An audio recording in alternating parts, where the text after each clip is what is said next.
Good evening, नमस्कार। स्वागत है आपका अपने यूट्यूब चैनल जुड़िए और समझिए पर। दोस्तों, फिर से मैं अपनी क्लास को कंटिन्यू करने जा रही हूँ। आज का हमारा टॉपिक है शब्द विचार। देखिए, शब्द विचार पढ़ने से पहले कुछ विशेष बातों की चर्चा हो जाए। दोस्तों, हिंदी को लोग क्या कहते हैं? बहुत ही बोरिंग सब्जेक्ट। सच में बोरिंग है? नहीं ना? देखिए, बोरिंग तो जरूर है। क्यों? क्योंकि आजकल इंग्लिश का ज़माना हो गया है। हर जगह इंग्लिश का बोलबाला हो गया है, जिसकी वजह से हिंदी थोड़ा सा डाउन हो गया है। लेकिन क्या ये सही है? अपने ही घर के किसी भी व्यक्ति को आप घर से बाहर निकाल देते हैं, क्या ये सही है? हिंदी क्या कहती है? अपने ही घर से हुई बेगानी, दर्द भरी ये मेरी कहानी, सुन लो और सुना लो, अब तो मुझे बचा लो। तो सच में आज हम प्रण लेंगे कि हिंदी को हमको बचाना है, हिंदी से प्यार करना है। तो किस बात की इंतजार कर लेते हैं हिंदी से प्यार। तो चलिए शुरू करते हैं। शब्द विचार। शब्द विचार पढ़ने से पहले ये ध्यान दीजिएगा कि मैं वर्ण विचार की चर्चा क्यों नहीं कर रही हूँ।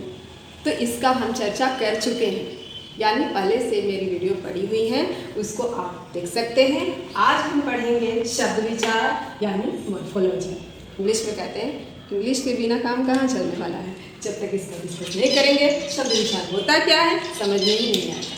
इतना तो समझ में आता है होता है।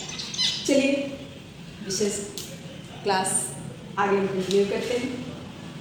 दोस्तों, ये शब्द विचार क्या है? देखिए, पहले हम पढ़ेंगे शब्द। शब्द बना कैसे? तो शब्द वर्णों के सार्थक समूह को शब्द कहते हैं। दोस्तों, पहले ये ध्यान दीजिए कि ये शब्द है क्या, आया कहाँ से। तो देखिए, किसी भी भाषा की शुद्ध जानकारी को ही हम क्या कहते हैं? व्याकरण कहते हैं। और व्याकरण के 3 अंग होते हैं। देखिए, कहीं किसी बुक में 4 भी हमको मिल सकता है, पद को भी लोग शामिल कर दिए हैं, लेकिन मुख्य रूप से हम 3 को ही समझते हैं। कौन कौन? वर्ण, शब्द और वाक्य। ये भी क्या होता है कि व्याकरण के 3 मुख्य अंग होते हैं।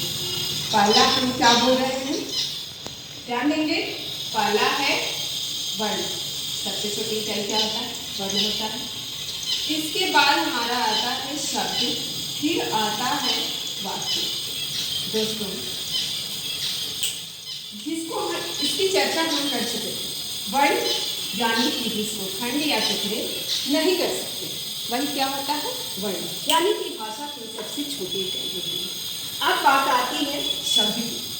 तो आज हमारी विशेष चर्चा किस पर है? तो शब्द पर है। दोस्तों, शब्द किसे कहते हैं?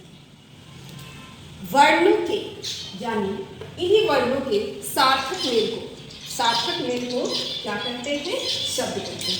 तो इसकी चर्चा हम करते हैं। शब्द क्या कह रहा है कि वर्णों के सार्थक मेल को क्या कहते हैं? शब्द कहते हैं। दोस्तों, अब ये सार्थक और निरर्थक क्या है? ध्यान देंगे। सार्थक मेल क्या, इसका क्या मतलब है? तो चलिए इसको डिटेल में समझते हैं। जैसे हम लिख दिए कलम, बस, नौकर। ध्यान देंगे, कलम, बस, नौकर, ये सब शब्द है ना।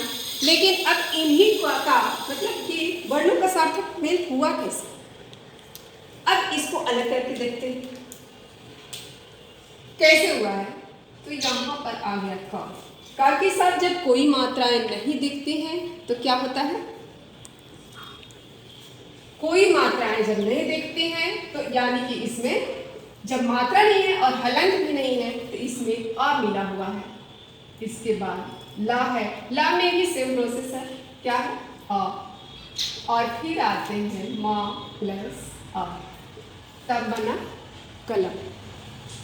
अब आते हैं बस, बस में भी वही है, ब अ स अ, फिर आता है नौकर।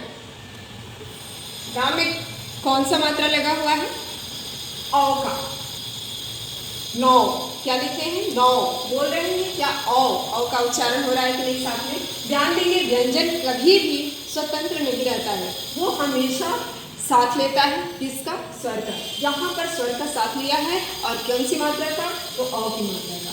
यहाँ आ गया औ, अब क्या है का में कोई मात्राएं नहीं है और पूरी तरह से लिखा हुआ है, तो आ हो गया, फिर रा, इसके बाद आ। दोस्तों देखेंगे ये क्या है, सार्थक यानी कि निश्चित अर्थ दे रहा है। दे रहा है कि नहीं, बिल्कुल दे रहा है, क्योंकि कलम से लिखने का पता चल रहा है, बस से किसी सवारी का पता चल रहा है, नौकर से आप समझ ही सकते हैं सर। तो ये किसी निश्चित अर्थ को दर्शा रहा है। अब इसी को हम निरर्थक में प्रयोग करके बता रहे हैं। क्या लिखते हैं, मलक। देखिए यहाँ पर सब ये अर्थ दे रहा है, ठीक है। सब यानी कि इकट्ठा जब समूह होता है, सभी लोगों के लिए प्रयोग किया जाता है, तो ये तो दे रहा है, इसको हटा देते हैं। आता है नौकर को लिख देते हैं रनौत। रनौत कौन सा शब्द है मुझे तो नहीं पता, हो सकता है आपको पता है। अगर जैसे ही उसका अर्थ पता चलेगा वो शब्द हो जाएगा। ये मकल, मकल क्या कोई शब्द है, नहीं, निरर्थक है। देखिए शब्द तो है लेकिन निरर्थक है, इसको कहीं भी हम प्रयोग करके न बोल सकते हैं न लिख सकते हैं, यानी कि इसका कभी भी प्रयोग नहीं होता है। इसमें भी वर्णों का समूह तो है लेकिन ये शब्द नहीं है, ये निरर्थक शब्द है, सार्थक नहीं है। क्या है, किसी का नाम रखे सुने हैं, किसी वस्तु का नाम सुने हैं, किसी जगह का नाम सुने हैं, नहीं, तो ये भी निरर्थक है। शब्द तो है, वर्णों का समूह तो है, लेकिन ये क्या हो गया, क्या हो जाएगा,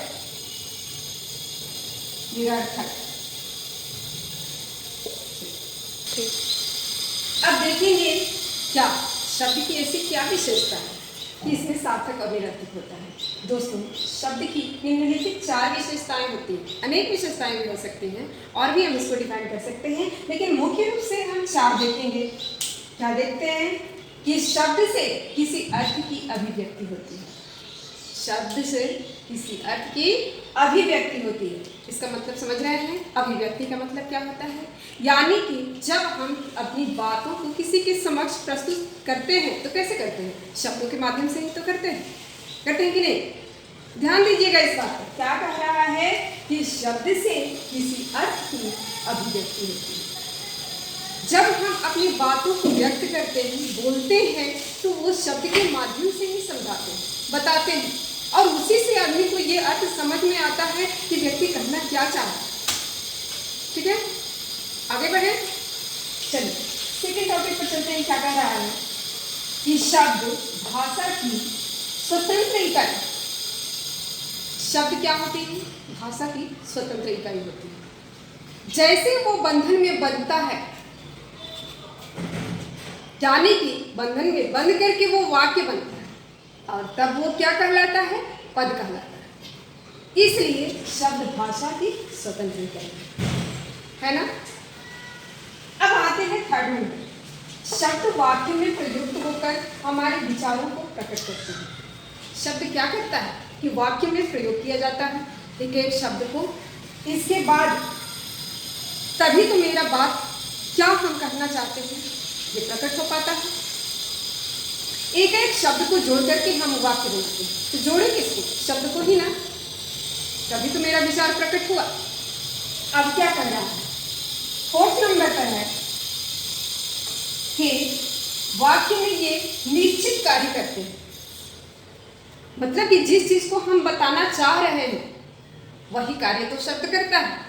तो वही कह रहा है कि वाक्य में ये निश्चित कार्य करते हैं जिनके आधार पर हम कह सकते हैं, जिनके आधार पर इन्हें संज्ञा, सर्वनाम, क्रिया, विशेषण आदि शब्द भेदों में बांटा गया, क्योंकि शब्द तो अनेक हैं।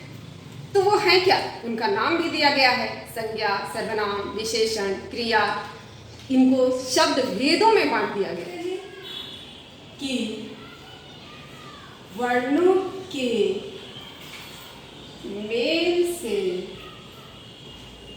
बना स्वतंत्र सार्थक। देखिए, साथ में सार्थक जरूर होगा। क्यों? क्योंकि सार्थक का मतलब ही होता है अर्थ के साथ। सार अर्थ क्या लिखा है? स प्लस अर्थ प्लस क, यानी कि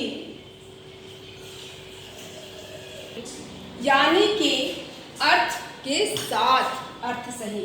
तो वर्णों के मेल से बना स्वतंत्र सार्थक ध्वनि समूह, ध्वनि समूह को हम क्या कहते हैं? शब्द कहते हैं। फिर से देखें, वर्णों के मेल से, बहुत सारे वर्ण जब मिलते हैं, दो या दो से अधिक, दो रहेंगे जरूर, दो या दो के मेल से बना स्वतंत्र भी रहेगा, क्योंकि जैसे ही वो बंधन में बंधेगा तो वो वहाँ पर पद बन जाता है। वर्णों के मेल से बना स्वतंत्र सार्थक ध्वनि समूह को हम क्या करते हैं? शब्द कहते हैं। ठीक है, धन्यवाद।